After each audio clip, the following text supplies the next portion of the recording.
Oke, salah satu proses yang kita lakukan dalam membuat sauerkraut untuk memancing bakteri Lactobacillus itu dengan melakukan proses fermentasi dari sayuran kubis ini ya. Jadi salah satu langkah yang kita lakukan pertama adalah kita betul-betul harus membersihkan ya dari kubis ini sebersih mungkin ya, karena biasanya tanaman kubis ini itu sangat rentan sekali ya, busuk dia ya. Nah biasanya petani itu lebih lebih sering menyemprotnya dengan pestisida ya. Jadi kulit luarnya itu sebenarnya adalah penuh sekali dengan pestisida ya. Tapi bukan hanya itu saja ya, kadang-kadang dalam proses pengiriman ke pasar sana ya, dari petani ke pasar sana itu adalah para pengusaha atau para pedagang yang akan jual ini, mereka itu juga akan memberikan beberapa zat kimia lagi ya, agar di perjalanan sayur ini tahan ya, jadi tidak sampai busuk. Nah, jadi memang kalau kita ngambil kol ini dari limbah seperti ini ya, memang kita betul-betul harus hati-hati. Mana hati-hatinya adalah ya, kita memastikan bahwa pestisida atau bahan-bahan kimia yang disemprotkan ke dalam kubis ini betul-betul ya harus hilang dulu ya. Nah tadi ini memang sengaja saya rendam agak sampai 3 jam ya, kemudian cuci agak 3 kali agar prosesnya itu betul-betul saya bisa pastikan kol ini bebas dari pestisida ya. Jadi sebenarnya prosesnya adalah dicincang halus seperti ini saja ya. Oke.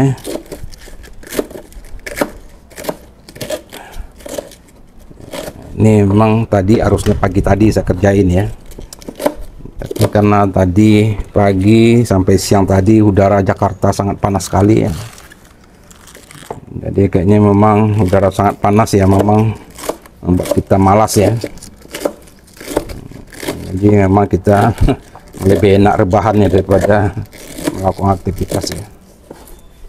Kebetulan sore ini telah agak reda seperti ini ya, ini agak adem ya, memang bisa kita lakukan ya.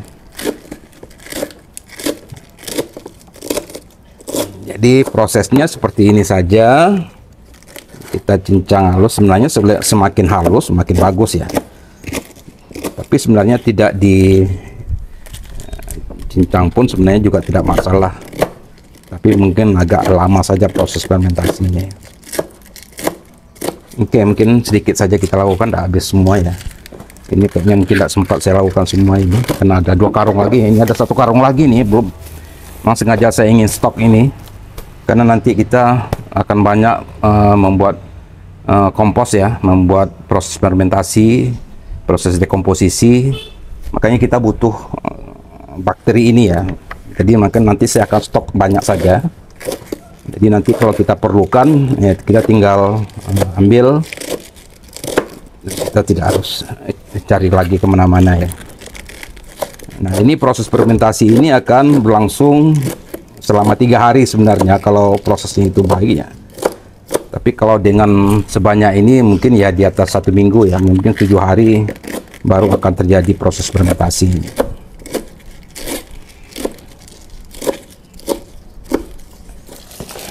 Oke.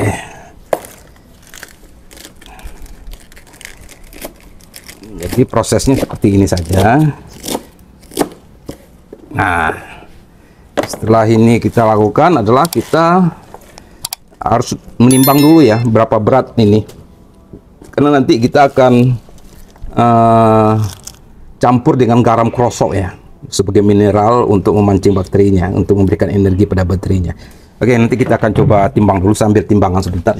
Oke, ini udah kita timbang ya, jadi beratnya lebih kurang 2,5 kilo ya. Jadi ntar kita tambah aja pas kita 3 kilo 3 kilo lebih lah ya. Nah ya, oke. Berarti 3 kilo berat bersihnya ya. 3 kilo berat bersihnya. Kemudian kita campur, masukkan garam krosok. Perbandingannya itu adalah per kilo itu sekitar 30 gram atau 40 gram ya. Garam krosok ya. Ini mana garam krosok ya. Jadi kalau saya ini 3 kilo, 30 kali 3 berarti 30 kali 3 90 ya. Jadi nanti kita coba ukur ya.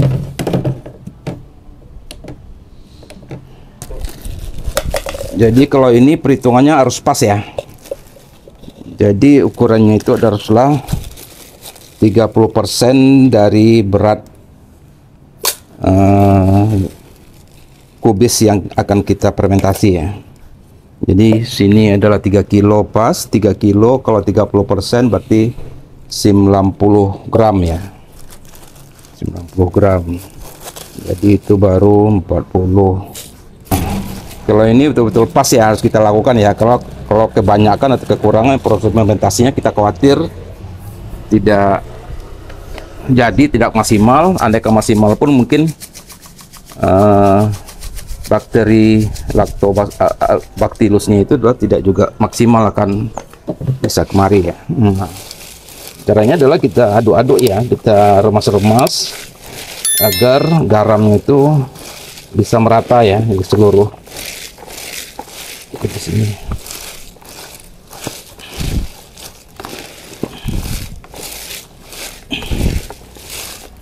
Jadi sebenarnya kalau ini jadi, prosesnya sebenarnya cukup 3 hari saja ini sebenarnya ya. 3 hari dia biasanya udah lembek ini. Udah lembek dan kemudian udah mengeluarkan zat aktifnya ya. Nah, cuma nanti yang proses fermentasi yang harus kita lakukan ini adalah anaerob ya. Itu tertutup udara, tidak pakai udara, tidak ada udara. Jadi udara betul-betul kita usahakan kosong ya dalam itu. Ingat mata bahwa udara luar tidak boleh masuk ke dalam wadah ini.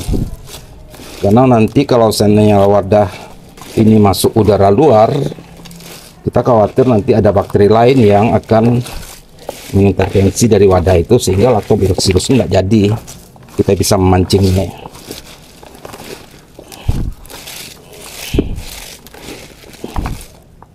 Ini udah asin atau belum ya?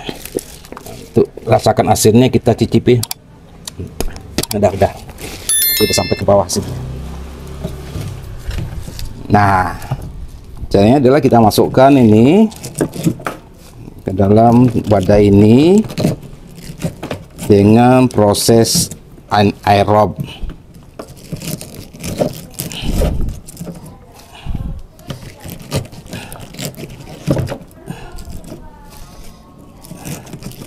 Ini agak rumit ya masukkannya ya, tapi gimana lagi ya, kita hanya punya jerigen seperti ini.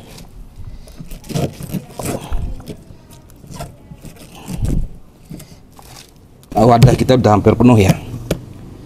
Nah, jadi setelah ini nanti kita usahakan kita penuhkan. Nanti saya akan coba penuhkan lagi ini. Jadi usahakan bahwa wadah ini jangan ada ruang udara ya. Kalau bisa sedikit mungkin ruang udaranya, agar dia betul-betul padat ya. Nah, tadi yang seperti saya katakan bahwa proses ini adalah anaerob ya. Jadi tanpa ada udara. Jadi udara tidak ada satupun yang boleh luar yang tidak masuk yang ke dalam wadah ini nanti. Nanti kita akan tutup ini rapatnya. Tapi dengan catatan bahwa udara yang ada di dalam itu harus keluar. Kenapa? Karena kalau kita lihat yang namanya kubis ini, dia itu sangat tinggi sekali mengandung gas ya. Itu makanya kalau kita kebanyakan makan kubis itu kita sering kembung ya. Karena memang gas dalam kubis ini sangat tinggi. Nanti untuk beberapa hari kalau seandainya kubis ini kita tutup seperti ini, dia pasti akan keluar gas. Nah, kalau gas itu ditahan di dalam, maka proses pengembangan dari bakteri lactobacillus pun juga terhambat. Maka prosesnya kita harus mengeluarkan gasnya, tapi udara di luar tidak boleh masuk ke dalam. Nah, salah satu upaya kita adalah dengan menggunakan alat seperti ini. Nah, jadi nanti tutup ini, kita kasih selang ya, kita tutup ini, tutup rapat ini. Sudah saya lem tadi ya, saya lem. Ini sama sekali yang dapat pastikan tidak akan ada udara yang bisa masuk ya. Nah, kemudian ini kita tutup ya. Nah, tadi yang saya ingat lagi bahwa ini tidak sama sekali jangan dikasih air ya. Jadi biarkan nanti tidak air, hanya dikasih garam tok. Jadi garam kerosok saja dengan perbandingan 30 gram per 1 kilo tadi itu. Jadi tadi ada 90 gram ya. Nah, jadi kita tutup ya. Nah, jadi ini kita tutup. Nah, tadi kata saya bahwa udara luar tidak boleh masuk ke dalam, tapi udara dalam harus keluar dari tempat ini. Caranya bagaimana? Ya, caranya adalah dengan sistemnya seperti ini. Jadi kita buatkan instalasinya seperti ini. Ada instalasi ini sengaja memang jerigen saya buat ya. Karena apa? Karena jerigen ini yang betul-betul kedap nanti dia. Lalu ini kita kasih air ya. Itu isi air ini.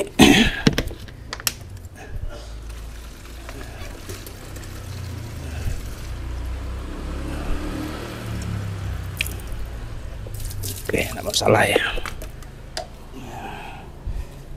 Jadi air ini nanti kita usahakan jangan sampai tumpah ya. Nanti kalau tumpah dia pasti. Nah, jadi kita buatkan seperti ini.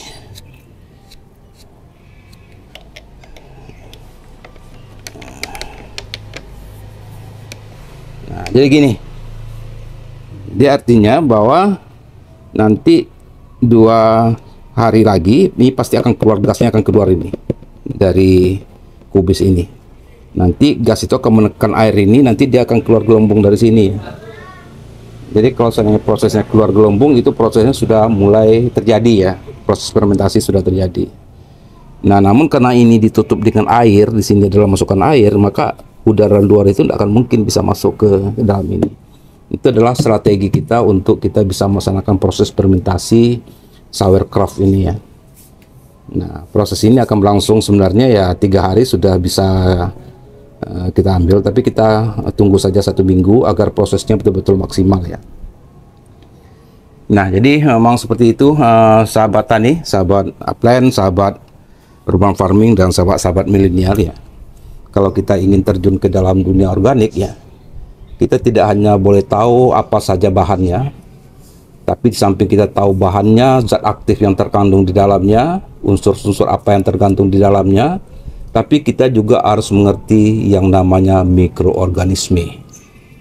Jadi kalau seandainya kita ingin sukses dalam dunia pertanian organik, kita jangan hanya tahu apa jenis bahan yang akan kita lakukan untuk sebuah proses yang kita ingin buat, tapi kita harus betul-betul detail tahu zat aktif itu unsurnya apa saja, kemudian bakteri yang akan bisa mengembangkan zat aktif itu apa saja. Makanya otomatis kita harus belajar zat aktifnya dan juga harus belajar mikroorganisme dan bakteri-bakterinya yang ada di sini.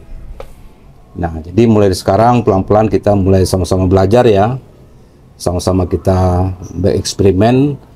Karena apapun yang dilakukan dalam dunia organik, karena dunia organik ini sudah lama dilupakan orang, ditinggalkan orang, sehingga penelitian-penelitian yang terkait dengan organik itu sangat kecil sekali ya. Beda dengan penelitian-penelitian yang terkait dengan pupuk kimia atau pestisida kimia, itu sangat luar biasa penelitian ke situ. Nah, penelitian tentang organik itu sudah mulai tertinggal ya. Sejak Rockefeller mulai masuk tahun 60-an, kemudian dia mendominasi dunia untuk penggunaan pupuk kimia dan pestisida, dan kemudian sejak itulah penelitian-penelitian yang terkait dengan dunia organik itu mulai terhenti ya. Nah, termasuk kita di Indonesia. Di Indonesia kita baru meninggalkan pemahaman kita tentang pupuk organik itu, segala hal yang organik itu sekitar tahun 80-an ya. Itu kita sudah mulai masuk kepada pupuk kimia dan pestisida kimia ya, sehingga hampir rata-rata perguruan tinggi tidak lagi membahas hal-hal yang terkait dengan organik ya. bahkan yang ekstrim sekali ya. Penelitian-penelitian yang berhubungan dengan organik itu hampir dapat dipastikan tahun-tahun 80-an 90-an itu tidak akan ada sponsornya ya. Karena makanya sekarang ini kita harus kembali ke organik. Memang kita harus belajar kembali ya prosesnya itu. Kemudian mudah-mudahan dengan kreatif kita, dengan penemuan-penemuan kita yang mulai datang satu-satu sekarang ini, dengan ditemukannya Jakaba, dengan ditemukannya Biosaka, itu adalah suatu hal yang sangat luar biasa ya. Nah, mungkin pengembangan ilmu pengetahuan akan bisa lebih pesat ya ketika proses krisis pupuk sekarang ini kita hadapi, krisis pangan kita hadapi, kemudian kita mulai beralih kepada hal-hal organik. Memang apa yang kita lakukan ini tidak sempurna, kata kita baru akan memulai kembali ya. Tapi apapun itu, kalau kita tidak pernah akan memulai, dan sampai kapanpun kita tidak akan pernah bisa berhasil. Mungkin demikian saja sahabat tani. Wabillahi taufiq wal hidayah. Assalamualaikum warahmatullahi wabarakatuh.